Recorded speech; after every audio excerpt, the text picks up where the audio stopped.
What's up guys, welcome to Voicey here. This is your about 5'10" on a good day host, Captain Zach, and before we begin, I'd like to ask you guys a question.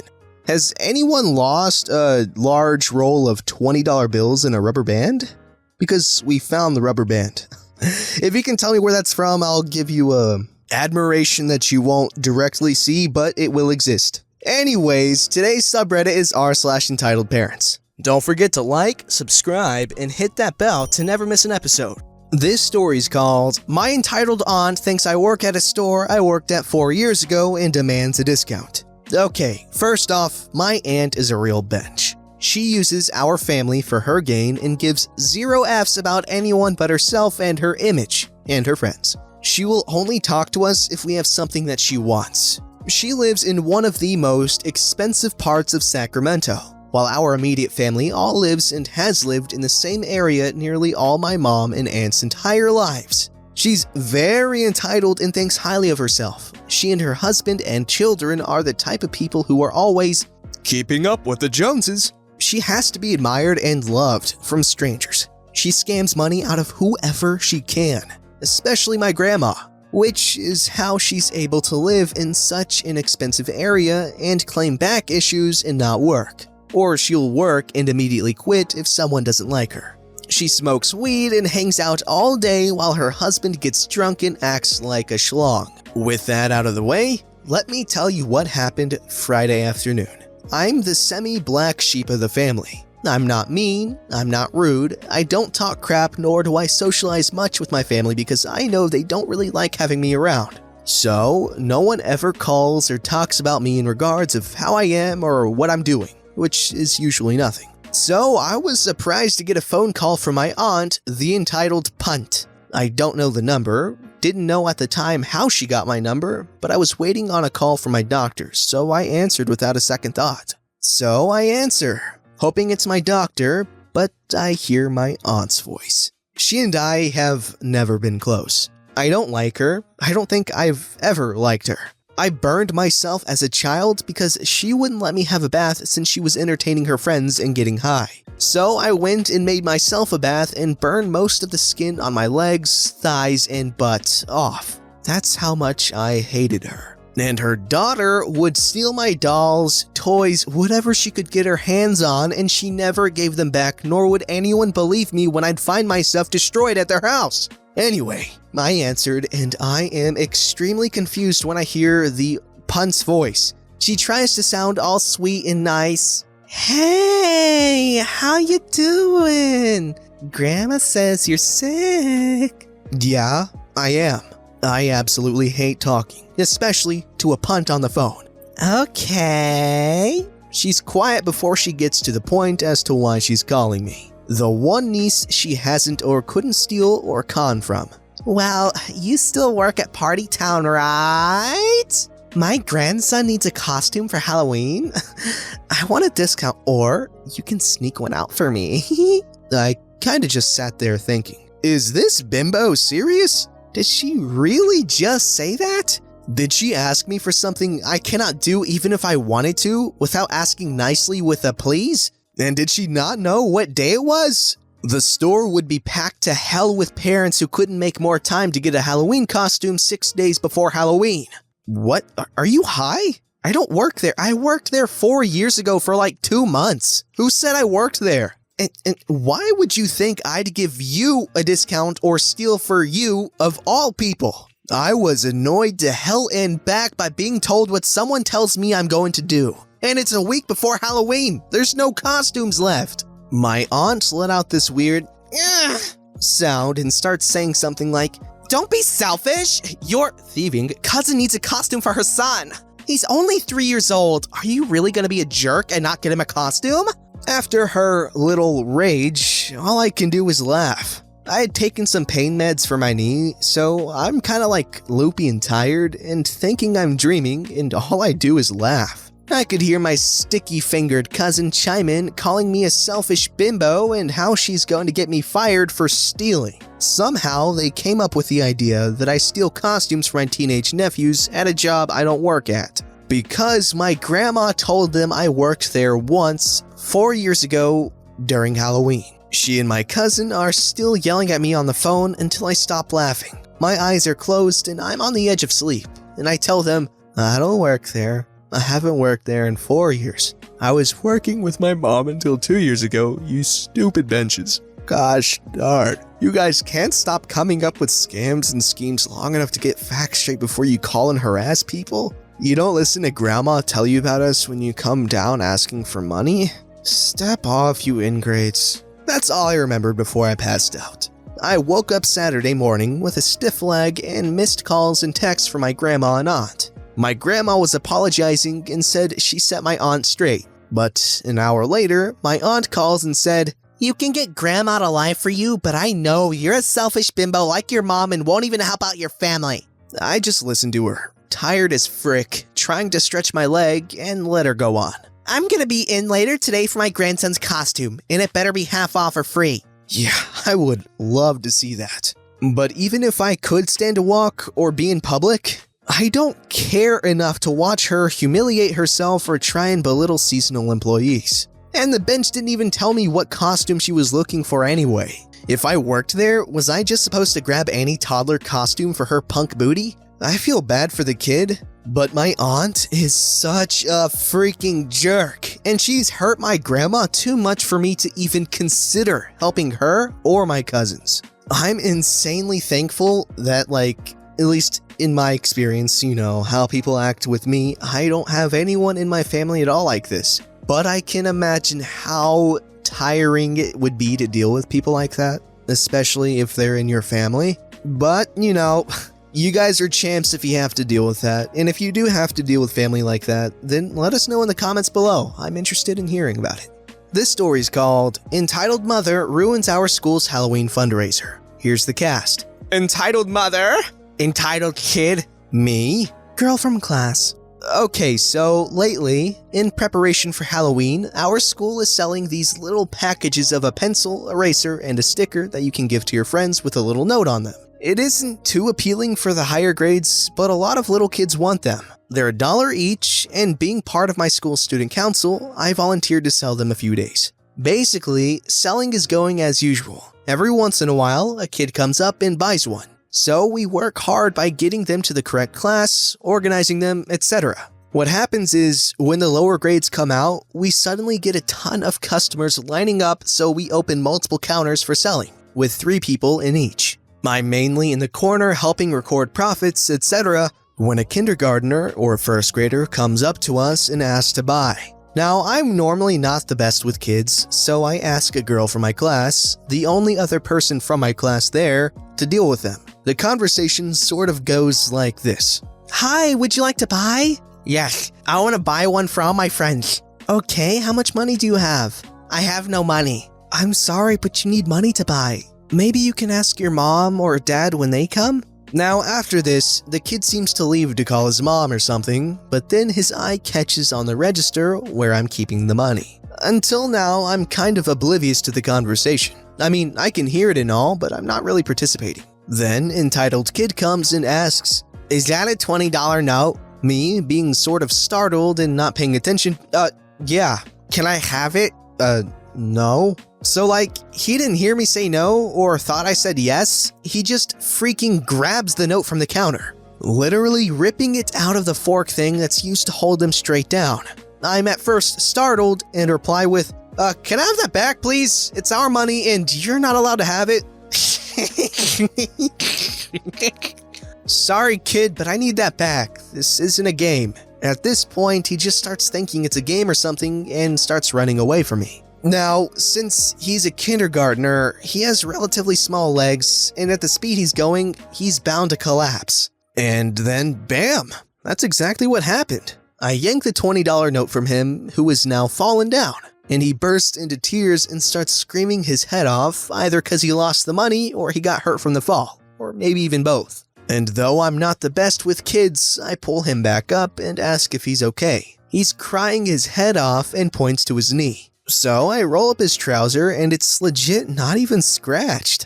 I tell him he's fine. At this point, I just let him go and return to selling. Friend 1 says she'll deal with him and takes care of him, she having seen the whole incident and also chasing him. Then, entitled mother approaches. with her kid close in hand. The kid points at me and friend 1.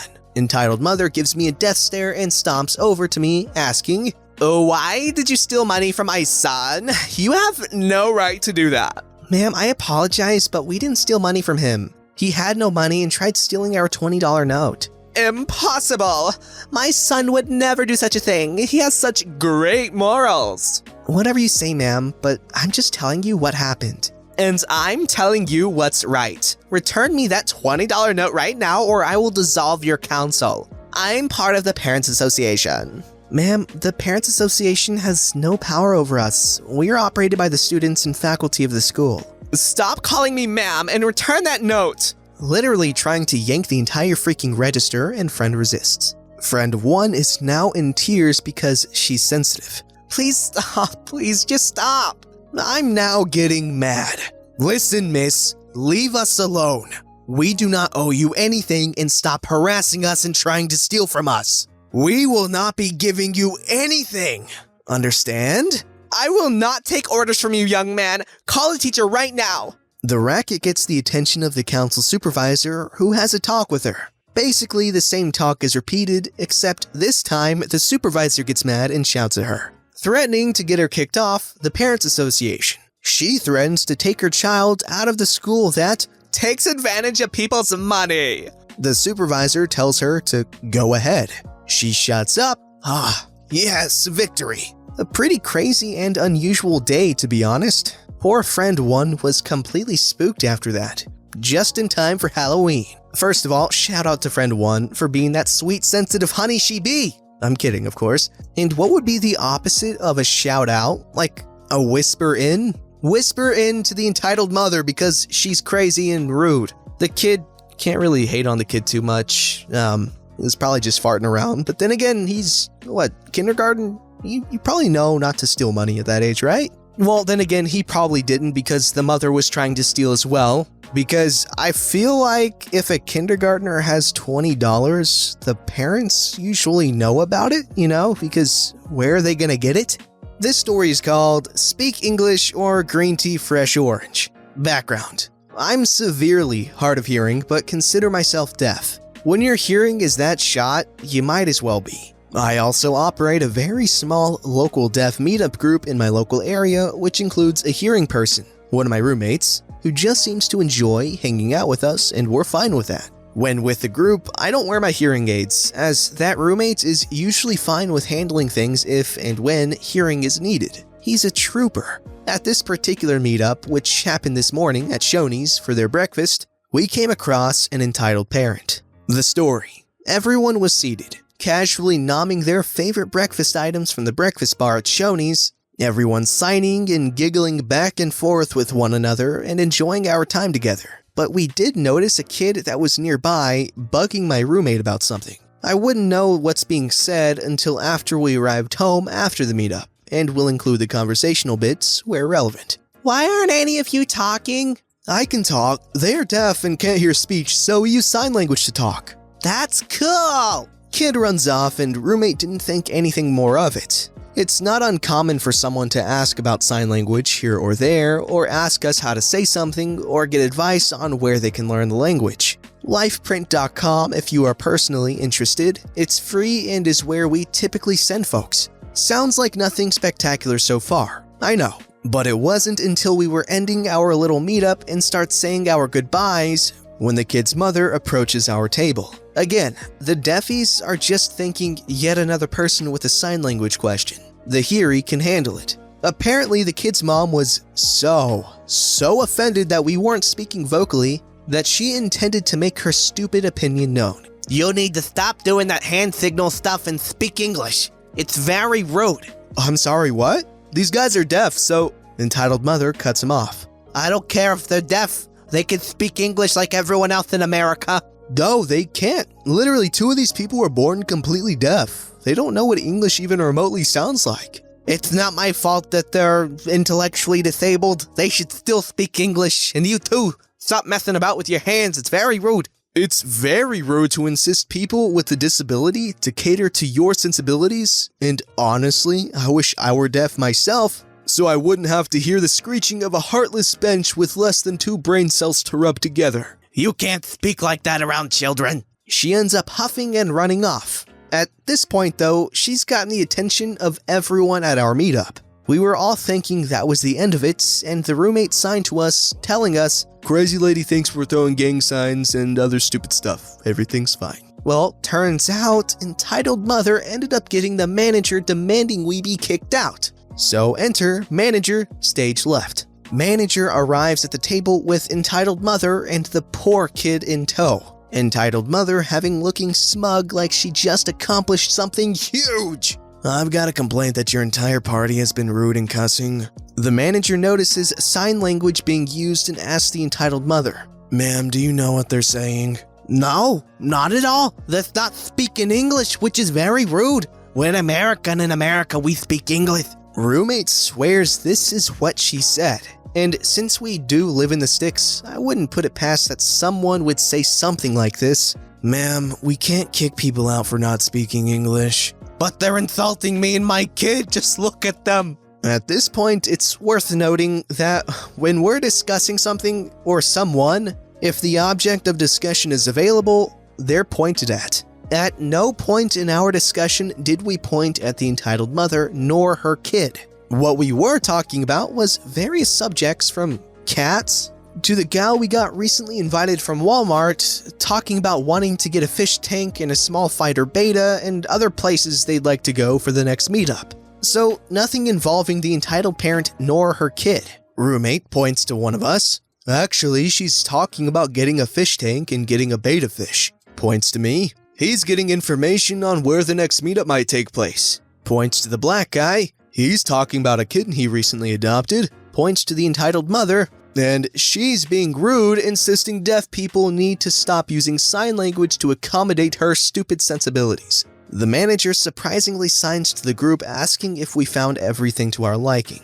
We all practically say yes to some degree. Yes, okay, etc. different signs. The manager proceeds to inform the entitled mother that she'll need to leave us alone or he will have to ask her to leave. She apparently continued to complain about how we continued to sign after all this and was asked to leave. She did, and apparently screamed how she's never coming back. The manager gave us 10% off our bills, except the roommate who dealt with the brunt of it, who got his meal for free. "You are bad people, you're rude." What is wrong with you, woman? Please, please, stop. Whatever it is that is making you be this stupid, just stop. Stop huffing paint. Whatever it is, just stop it. Get some help. Throwback. This story's called Entitled 6th grade English teacher wants me not to watch Dragon Ball Z at home because she says Goku's a bad influence. Little backstory. I am a fan of Dragon Ball Z. I watched the anime and have also played a couple of the games. But anyways, on to the story. I was looking for a wallpaper of Goku to use as my wallpaper. The teacher comes up behind me and asks what I'm looking at. I tell her I was looking for a wallpaper featuring Goku. This is where the fun begins. Do your parents allow you to watch Dragon Ball Z? Yes. Oh, P, it sounds like your parents aren't raising you right. Why do you say that?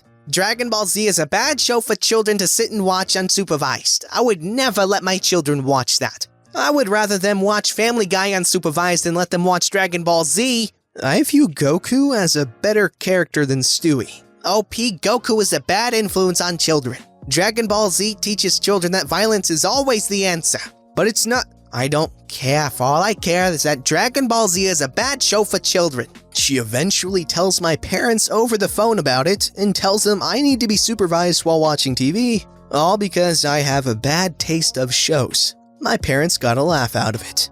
Years later, I'm still watching Dragon Ball. Oh, honey, if you think Dragon Ball Z is bad, you need to watch Dragon Ball, okay? That show is perverted as heck. But I'm not saying it's bad because, honestly, I think I might like Dragon Ball more than Z because, I don't know, the writing's better. And, Yamcha and Krillin, they weren't as useless. But don't get me wrong, Dragon Ball Z is amazing. And if you'd watch the show, you would know that Goku does enjoy fighting, but not necessarily violence. You know what I mean? He always gives his enemies a chance to redeem themselves, no matter what they've done. He still gives them a chance to just walk away. Yes, he enjoys fighting, but that doesn't mean he's bad, okay? Anyways, my completely 100% correct point is that Dragon Ball, the franchise, is amazing. I don't care if you don't like GT. I don't care if you don't like Super, okay? Dragon Ball in general is amazing. You can't change that, okay? Goku, amazing character, one of the best influences in the entire world. I guarantee you there is not one Dragon Ball fan out there that has not gotten such a huge, freaking fitness inspiration boost thing after watching it, because those guys are jacked and they train hard and they work hard. I just love it. I'm gushing. I'm sorry. I'm stopping now. Don't forget to like, subscribe, and hit that bell to never miss an episode.